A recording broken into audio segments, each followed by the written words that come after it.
मंडळी, मी एकनाथ वाघमोडे आणि आपण पाहता 51 न्यूज. या व्हिडिओच्या माध्यमातून आपण जाणून घेणार आहोत ज्या जिल्हा अंतर्गत पोलीस कर्मचाऱ्यांच्या ज्या बदल्या झाल्या त्यामध्ये जिल्हा पोलीस अधीक्षक तुषार दोशी यांनी आपल्यावर अन्याय केल्याची जी भावना पोलीस कर्मचाऱ्यांमध्ये का निर्माण झाली याविषयी आपण बातचीत करणार आहोत. तुषार दोशी यांनी कार्यभार स्वीकारण्यापूर्वी समीर शेख हे सातारा जिल्ह्याचे पोलीस अधीक्षक होते. मात्र त्यांच्या कार्यकाळात मे महिन्यातच या बदल्या होणं गरजेचं होतं. मात्र समीर शेख यांना ट्रेनिंग असल्यामुळं या बदल्या झाल्या नाहीत. समीर शेख परत आल्यावर त्यांची डायरेक्ट बदली झाली आणि त्यांच्या जागी आलेले तुषार दोशी यांनी हा बदलीचा कार्यक्रम पुढे चालवला. हा कार्यक्रम चालवत असताना जे पोलीस कर्मचारी आहेत ज्यांची जिल्हांतर्गत बदली झालेली आहे त्यांच्यावर नेमका काय अन्याय झाला, एक चर्चा पोलिसांच्या मधून ऐकायला मिळाली. ती अशी होती की समीर शेख हे गेल्यानंतर तुषार दोशी आल्यानंतर पूर्वापार जी प्रोसिजर चालत आलेली आहे त्याप्रमाणेच आपल्याही बदल्या होतील. आपण जो विनंती अर्ज केलेला आहे त्याप्रमाणेच आपल्यालाही आपल्या जवळचं एखादं पोलीस स्टेशन मिळेल अशी एक भावना पोलीस कर्मचाऱ्यांमध्ये होती. मात्र ज्या पोलिसांना आपल्या जवळचं पोलीस स्टेशन पाहिजे होतं किंवा विनंती अर्जामध्ये नमूद केल्याप्रमाणे तसं पोलीस स्टेशन त्यांना पाहिजे होतं तर ते त्यांना न मिळता उलट त्याच्या पासून जवळपास 50 ते 60 किलोमीटरच्या अंतरानं लांब पोलीस स्टेशन अशा पोलिसांना मिळालं.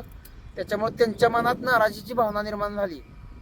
अशा काही पोलीस कर्मचाऱ्यांचे आई वडील असतील, ते अनेक जण आजारी आहेत किंवा अनेक जण वयोवृद्ध आहेत.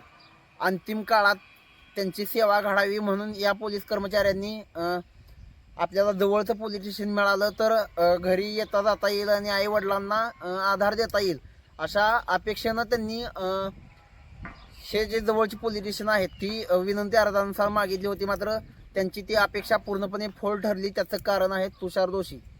तुषार दोशी हे जिल्हा पोलीस अधीक्षक आहेत आणि त्यांनी जो आता बदलीचा कार्यक्रम राबवला त्यामध्ये विनंती अर्जाचा जो पोलीस कर्मचाऱ्यांनी विनंती अर्ज केला होता त्याचा कुठल्याही प्रकारे विचार करण्यात आला नाही अशी एक चर्चा पोलिसांमधून ऐकायला मिळाली.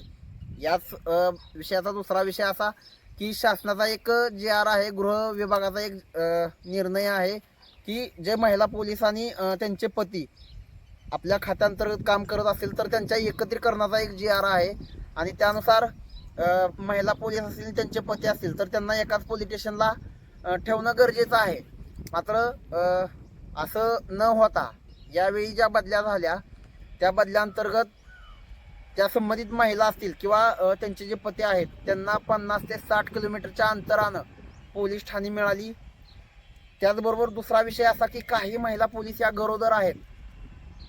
आपल्या अवजड काळात का होईना पण आपल्या नवऱ्यानं आपल्या सोबत असावं अशी एक माफक स्त्रीची अपेक्षा असते आणि त्यानुसार महिला पोलीस कर्मचारी जे आहेत त्यांच्या मनामध्येही तुषार दोशी यांनी आपल्या विनंती अर्जाचा विचार न केल्यामुळं नाराजीची भावना निर्माण झाली. अशा काही महिला पोलीस आहेत त्यांच्या नवऱ्याला जवळपास 50 ते 60 किलोमीटर अंतराच्या फरकानं लांब पोलीस ठाणे मिळालं आणि त्या महिलेला दुसरं पोलीस ठाणे मिळालं. त्याच्यामुळं आपल्याला आपल्या या गरोदरपणाच्या काळात आपला नवरा सोबत असावा अशी जी भावना होती ती देखील किंवा त्यांची जी अपेक्षा होती ती देखील यामुळं फोल ठरली. याचबरोबर दुसरा विषय असा की ज्या लोकांना 100 ग्राम पोलीस ठाणे पाहिजे होतं त्यांना ते मिळालं नाही. मात्र ज्यांना नको होतं त्यांना ते 100 ग्राम पोलीस ठाणे मिळालं.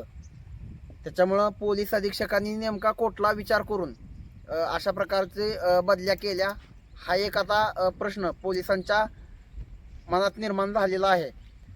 आता पुढं काही दिवसांवर आषाढीची वारी येऊन ठेपलेली आहे.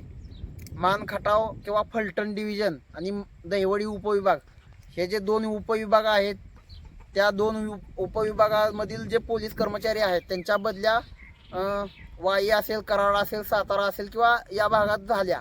मात्र त्या भागातून या भागात जे पोलीस कर्मचारी इकडच्या बदलीच्या तुलनेत तेवढेच येणं अपेक्षित असताना त्यापेक्षा कमी पोलीस कर्मचारी या भागात दाखल झाले.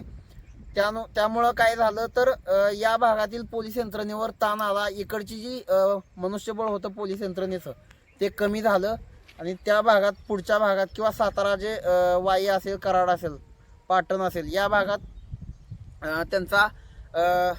त्यांची जी पोलिसांची जी संख्या आहे ती वाढली मात्र फलटण असेल किंवा मानखटाव असेल हे राजकीयदृष्ट्या संवेदनशील तालुके आहेत.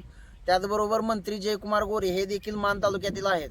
ते ज्यावेळेस आपल्या मतदारसंघात असतात त्यावेळेस त्यांना पोलीस बंदोबस्त कायद्यानुसार किंवा नियमानुसार देणं गरजेचं आहे.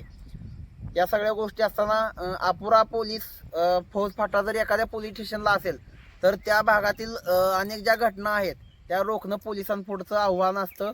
त्याच्यामुळं जयकुमार गोरे नेमकं या प्रकरणात किंवा या निर्णयात किती लक्ष घालणार हे देखील आता पाहणं महत्त्वाचं ठरणार आहे. एकूणच तुषार दोशी सातारा जिल्ह्याचे पोलीस अधीक्षक आहेत. त्यांनी या ज्या अनेक गोष्टी या पोलीस कर्मचाऱ्यांच्या बदल्यांच्या विषयाअंतर्गत केल्या त्या नेमक्या का आणि कशा प्रकारे केल्या हे खरं तर पोलिसांना हा पडलेला मोठा प्रश्न आहे. त्याच्यामुळं पोलिसांच्या मनात तुषार दोशी यांनी आपल्या बदल्या अन्यायकारक पद्धतीनं केलेल्या आहेत.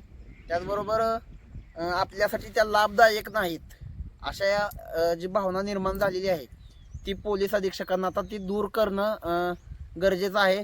तरच पोलीस कर्मचारी जरी बदलून एखाद्या ठिकाणी गेले तर मनसोक्तपणे किंवा पूर्णपणे आपलं मेंदू त्या ठिकाणी नियंत्रित ठेवून आपलं पूर्णपणे चांगल्या दर्जाचं काम करू शकतात. नाहीतर पाट्या टाकण्याचं काम कुणीही करल. एखाद्या जर मनासारखं जर नाही झालं तर अशी लोक काही वेळेस काम चुकारपणा करतात आणि त्याचमुळं का नाही काही गोष्टी आहेत ज्या कायद्याअंतर्गत कायद्याचा प्रश्न निर्माण होणाऱ्या ज्या गोष्टी आहेत त्या निर्माण होतात. त्यामुळं तुषार दोशी या प्रकरणावर किंवा या गोष्टीकडे किती गांभीर्यानं बघणार हे देखील आता बघणं महत्त्वाचं ठरणार आहे.